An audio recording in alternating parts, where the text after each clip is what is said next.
To focus on the black community in particular and the minority communities in general. This includes local, national, and international events. The show was welcomed by both the white and the black communities.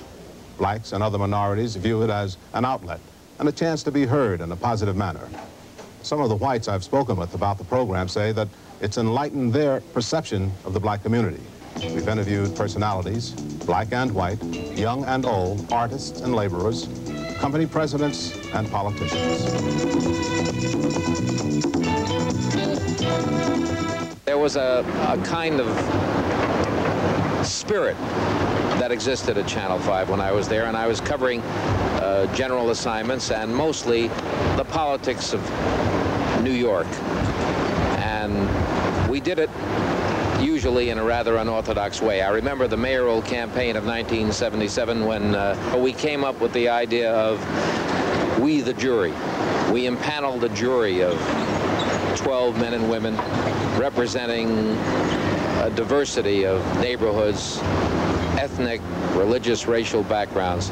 In the last poll, Harnett, Koch, and Cuomo led in that order. On this one, the foreman announced the results. Beam minus 39, Koch plus 83, Cuomo plus 45, Harnett plus 27. I knew that I was going to win when the jury came out in my favor. And here I'm running against 6 other candidates, and they selected me, is my recollection. I remember that experience very well. It reinforced my faith in the American jury system.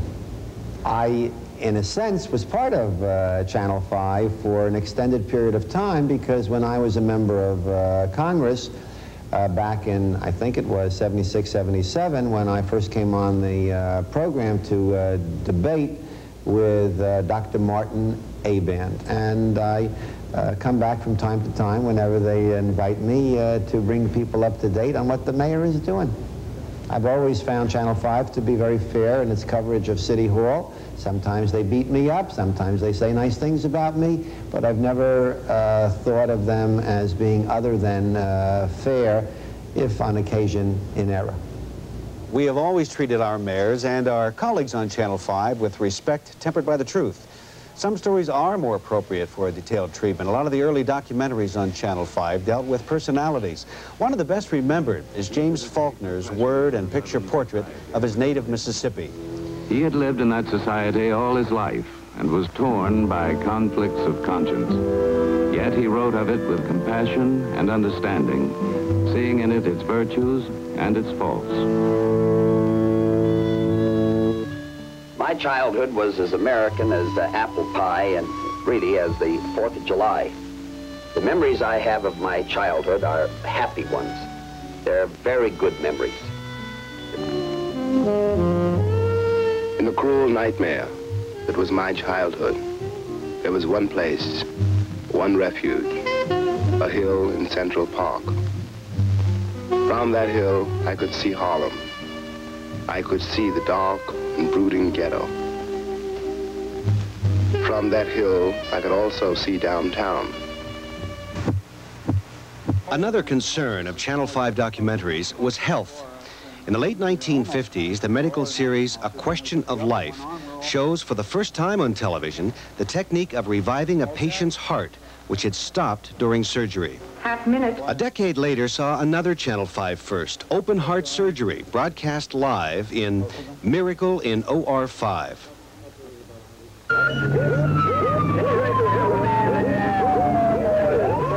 Last year, the tradition of fine medical documentaries was continued with an examination of the emergency room at the Jersey City Medical Center. Our documentaries and all the primetime shows end at 9:58:20. Followed by a commercial, a station break, and something I've always wanted to do. It's 10 p.m. Do you know where your children are? That has to be one of the most recognizable sentences in New York television, and it comes from Channel 5's commitment to community affairs programming, which started back in the 40s. The chimes of historic Healy Tower tell us that it's time for the 24th in a series of televised Georgetown University forums. Rutgers University and this station present a report from Rutgers.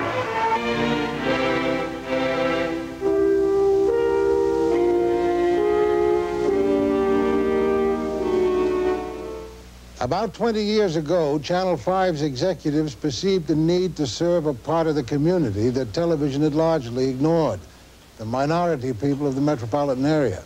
They hired a young black woman as co-host of the first program on television anywhere about and for a minority neighborhood. It was Inside Bedford-Stuyvesant with Roxy Roker. Hello, I'm Jim Lowry. And I'm Roxy Roker. Welcome to Inside Bedford-Stuyvesant. Bedford-Stuyvesant is a neighborhood of families and wonderful schools at that particular time and when I grew up. And during the 1960s, it was really being projected to the broader community and throughout the country as a ghetto. I mean, that was the popular word for it then, a ghetto.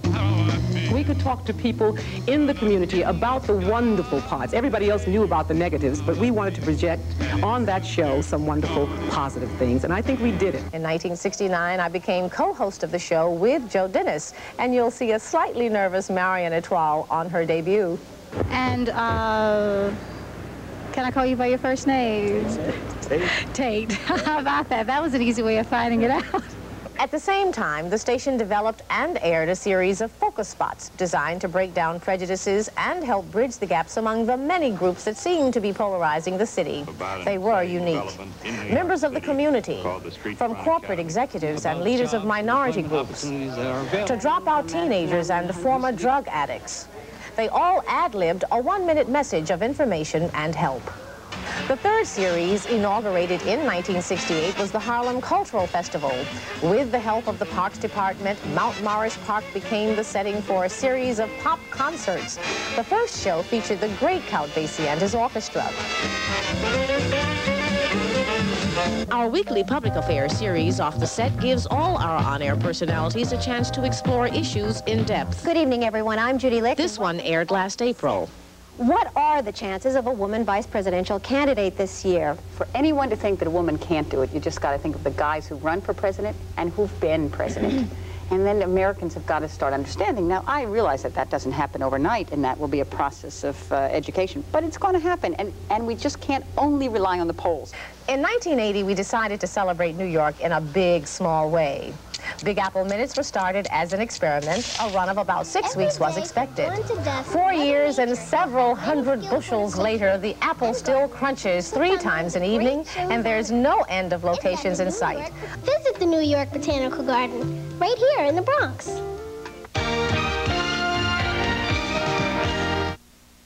What's that, a different Brand Union price finder? Oh, Helen, yes, a Red Dot special price finder. It shows all the store specials. I don't have to look all over for them? They're all right there? Not only that, you don't wait for weekly food ads for specials. You get them all here every single day. Hey, I'll check my shopping list against this. I won't miss any bargains. Right, and they still have the regular price finder that proves their low regular prices. The regular price finder for low regular prices and the Red Dot special price finder for specials. ShopRite and Pathmark don't do it. Grand Union does. Patty just found a terrific new diaper. Oh, I know, Patty. It's her new Pampers, and they've really changed. Just look at that great new shape. You're right.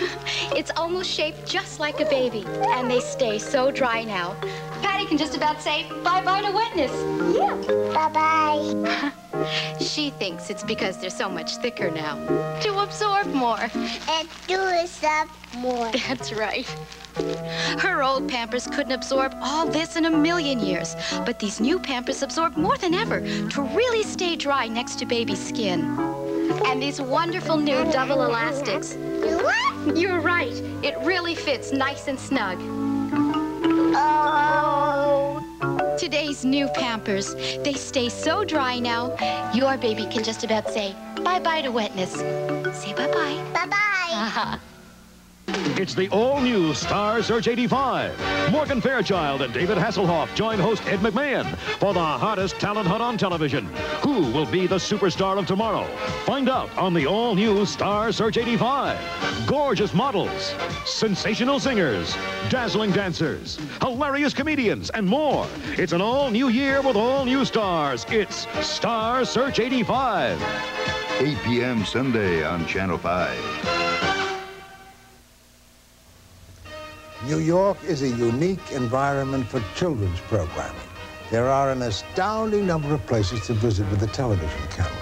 Hundreds and hundreds of potential guests, and it's possible to get high-caliber talent to host the programs. It's no wonder that Channel 5 has had such a rich array of children's programs hosted by a wild assortment of talented men and women, including Sandy Becker and friends.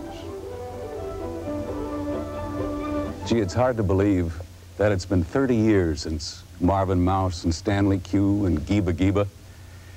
You know, some folks never seem to age. Huh? You watch it. I'm not signing Giba Giba up anything. He's not a vegetable. We're not going to get into that kind of a routine. Now, just stop it. Stop what? Stop the business of trying to sell poor Giba Giba into a carnival. I think that's horrible. Never had that in mind, my friend. All I want him to do is sign a little piece of paper. You know, it's amazing how one becomes involved with their puppets. Huh? You watch it. How about you? What was the first children's program that you ever watched? Well, one of the first children's programs on Channel 5 was The Magic Carpet. Magic Carpet was so named not by coincidence, as the sponsor was the Alexander Carpet Company, and the Small Fry Club with Big Brother Bob Emery, television's first daily show for kids. The timing was appropriate. The baby boom was just beginning. 2 years after Channel 5 began, Dr. Benjamin Spock came out with the first edition of Baby and Child Care, which has gone on to sell some 130 million copies. And that's probably even more kids than watched the most popular children's program of the late 40s and 50s. Fighting for law and order, Captain Video operates from a mountain retreat with secret agents at all points of the globe. Possessing scientific secrets and scientific weapons, Captain Video asks no quarter and gives none to the forces of evil. Stand by for Captain Video and his Video Rangers. Off on another dangerous mission for Captain Video, the Video Ranger dons one of his most important pieces of equipment, the secret identifying ring. Honey, if you Rangers haven't gotten your ring yet, why, get one right away. And wear it at all times to show that you're on the side of Captain Video fighting to defend law and order. Do you still have your ring, Video Rangers? I still have mine someplace, but a friend of mine who's with me, Fred Scott, who was the announcer on Captain Video, still has his. Fred? Yeah, thank you, Don. I certainly do. As a matter of fact, it's right here. Not only the ring, but this is something that was very popular in the days of Captain Video. Luckily, we were in black and white. Yeah, that's right. The old lightning strike across the front here, our uniform. You remember that well, Donald? I sure do. I sure do. I spent 6 years in one like that, or the original ones were khaki. But, we got very fancy toward the end. It started out with a scenery budget of, I believe scenery and props were $15 a week. And you couldn't accrue any of that. If you didn't spend it all, you didn't get any of it next week. You had to spend it. Our original rocket ship was just, I guess, a 5-foot flat, and everything was painted behind us, and we had 2 kitchen chairs that we sat in. We used a lot of guns, ray guns, and so forth. Where did we get all that equipment? And all of that was highly secret stuff. The Pentagon is still tracking most of it down. It came from the automobile department of Wanamaker's department store. You know what I remember about the show? It was kind of interesting to me, because that was kind of my part of the show. I used to bring in the old Western films. Remember, that was an integral part of the show. What do you say we check on our Texas agents, Wakely and White, and see what kind of an alibi Jane Morgan has for them? Rangers, stand by for Texas. Mark this record file number MRB-310. Come in, please. Sharp focus. How about the times the old Western film would break? This old brittle film It must have been 20, 30 years old then. And the film would break, and we'd have to ad-lib. That was the original idea of the show going on, was to show cowboy films. Then the kids that were watching the show decided they liked Captain Video, first Dick Coogan and then Al Hodge, and Fred and myself and Ben Lackland, who was commissioned to carry, and probably every actor in New York who needed 25 bucks did that show. Then there's that famous scene where the budget was low.